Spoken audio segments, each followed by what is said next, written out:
Hello friends, welcome to Devanshka diaries. ఇప్పుడు మీరు వినబోతుంది నువ్వుంటే నా జతగా స్టోరీలోని 89వ భాగం.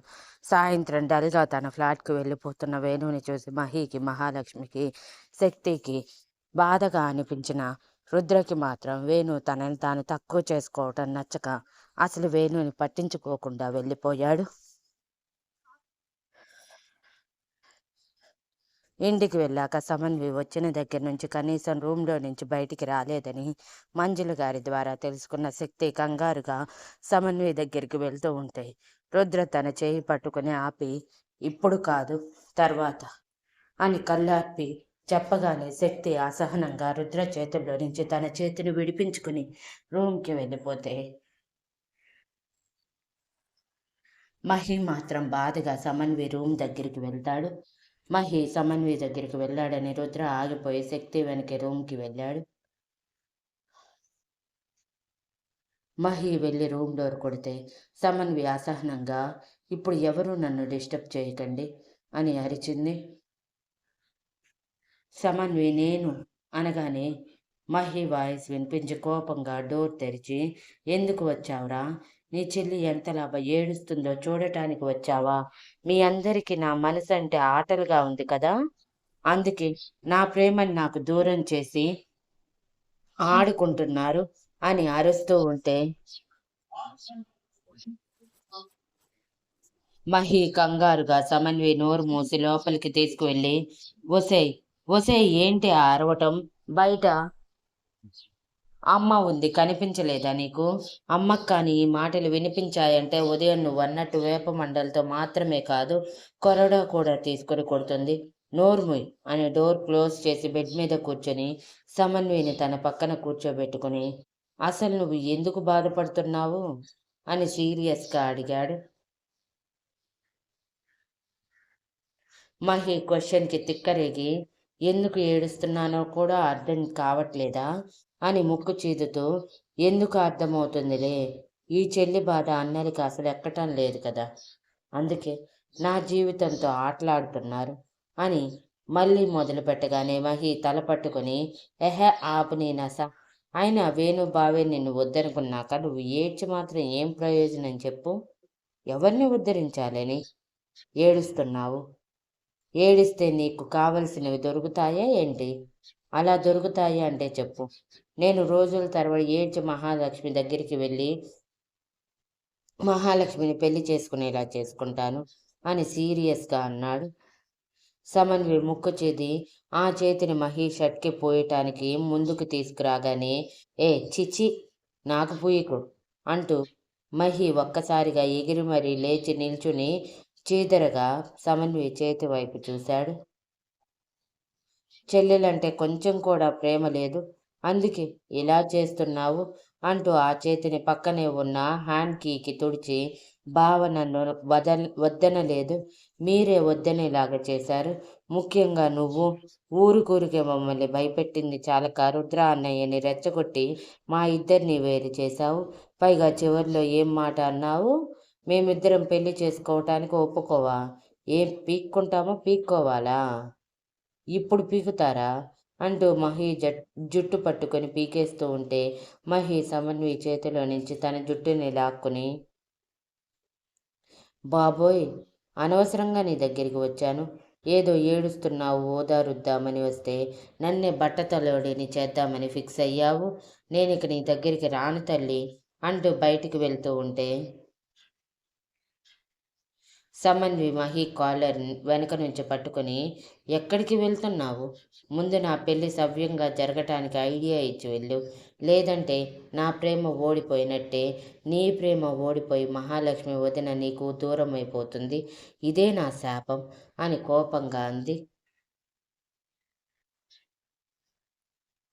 మహి సమన్వి చేతిలో నుంచి తన కాలర్ విడిపించుకొని, ఒసే అది నోరా లేదా తాటి మటనా?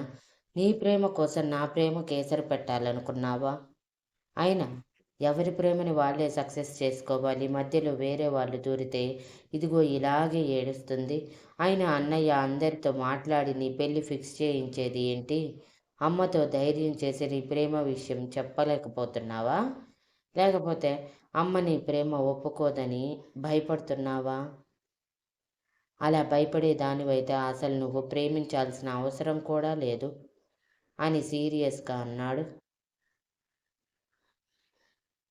సమన్వి కోపంగా మహి వైపు చూసి చేతులు కట్టుకుని, అయితే నీ ప్రేమ విషయం చెప్తాను పద, మమ్మీ ఎలా రియాక్ట్ అవుతుందో చూద్దాము అంటూ ముందుకు అడిగేయగానే మహి కంగారుగా తన చేయి పట్టుకొని ఆపి, ఒసే ఒసే అన్నయ్య జీవితాన్ని చేతులారా నాశనం చేస్తావా?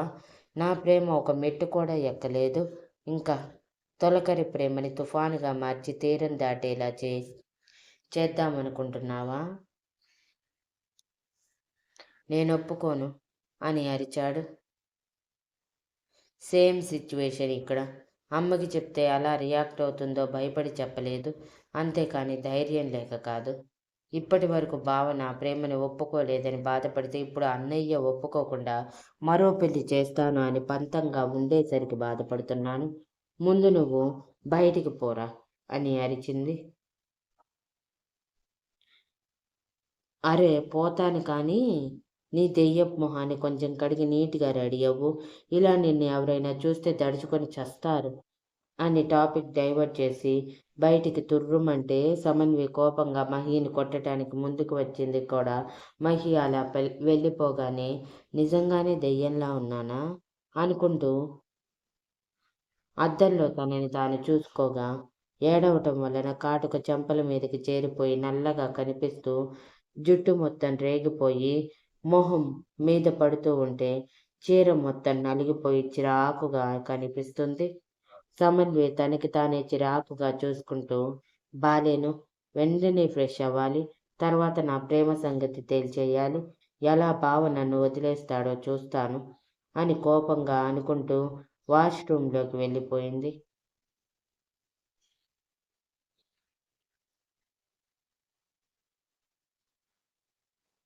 రూంలోకి వచ్చిన శక్తి తనలో తానే గొనుక్కుంటూ, రుద్రగారికి కొంచెం కూడా మనసు లేదు, అందుకే ఇంత బండరాయిలా ప్రవర్తిస్తున్నారు. చెల్లెలు బాధపడుతుందే, వెళ్ళి ఓదారుద్దామని ఆయనకి లేకుండా నేను వెళ్తున్న నన్ను ఆపేశారు అనుకుంటూ విసుగ్గా అంటూ ఉంటే వెనకే వచ్చిన రుద్ర తన గొడుగుడు పాము చెవుల వల్ల వెంటనే వినపడి తన కోట్ తీసి పక్కన వేసి వెనక నుంచి చుట్టుకుని, ఏంటి నన్నే తిడుతున్నట్టున్నావు అని హస్కీ వాయిస్లో మెడ మీద ఊపిరి వదులుతూ అన్నాడు. శక్తి రుద్రని విడిపించుకుంటూ, అవును మిమ్మల్ని అంటున్నాను, మీ చెల్లెలి బాధ మీ కంటికి కనిపించటం లేదు, అందుకే చూడండి తను వచ్చిన దగ్గర నుంచి కనీసం బయటికి కూడా రాలేదంట, అంటే ఎంత బాధపడుతూ ఉంటుంది చెప్పండి అని అంది.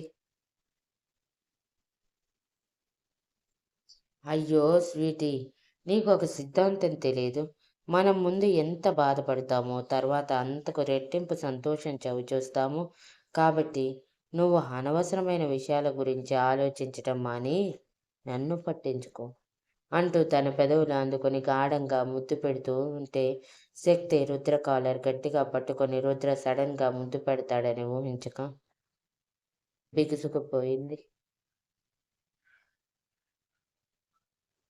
రుద్ర నవ్వుకుంటూ శక్తి కింద పెదవిని కొరికి తనని షాక్ నుంచి బయటికి తీసుకురాగా శక్తి రుద్ర మాయలో పడిపోయి షర్ట్ కాలర్ నుంచి చేతులు మెడ చుట్టూ అల్లేసి తన వంతు సహకారం అందిస్తూ ఉంటే రుద్ర శక్తిని అలానే నడుం చుట్టూ వేసి ఎత్తుకొని వాష్రూంలోకి తీసుకువెళ్ళి షవరాన్ చేసి అప్పుడు పెదవులు వదిలి చిలిపి నవ్వుతో శక్తి కళ్ళల్లోకి చూసి కన్ను పడతాడు.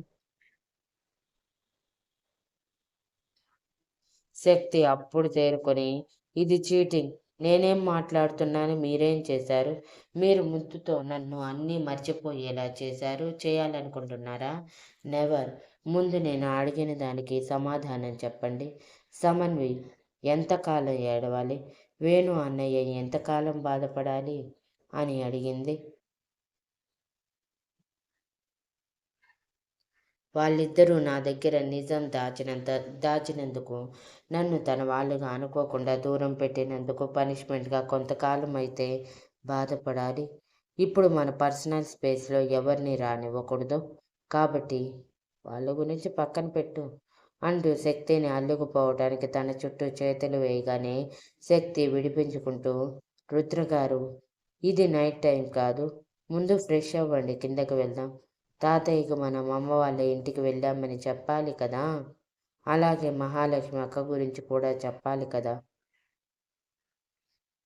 అని అంది. తడిచిన వస్త్రాలలో శక్తి అందాలు ఊరిస్తూ కనిపిస్తూ ఉంటే రుద్ర తనని మాట్లాడనివ్వకుండా మరోసారి పెదవులు ముడేసి తన చేతులకి పని చెప్పి శక్తి శరీరం మీద తన వేళ్ళని ఆడిస్తూ పూర్తిగా తన ఆధీనంలోకి తెచ్చుకొని తనలో కలుపుకొని అరగంట తర్వాత వదిలేశాక శక్తి చిరుకోపంగా రుద్రని తిట్టుకుంటూనే రెడీ అయ్యి జుట్టు టవల్తో తుడుచుకుంటూ ఉంటే రుద్ర నవ్వుకుంటూ డ్రెస్అప్ అయ్యి తను కూడా మరో టవల్తో హెయిర్ తుడుచుకుంటూ ఎందుకంత కోపంగా ఉన్నావు స్వీటీ?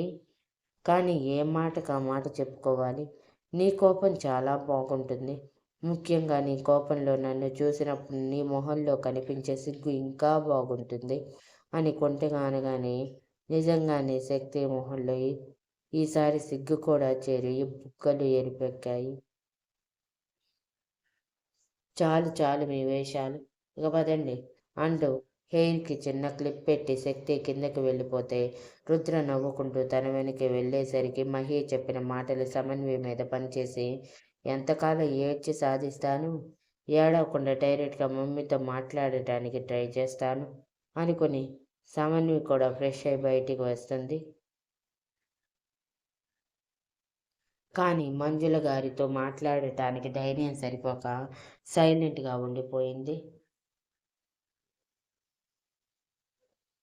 అలా నైట్ అందరూ డిన్నర్ చేసే టైంలో రుద్ర మిత్రకి ఒక సంబంధం చూశాను, మీకు ఇష్టమైతే చేద్దాము అని అన్నాడు.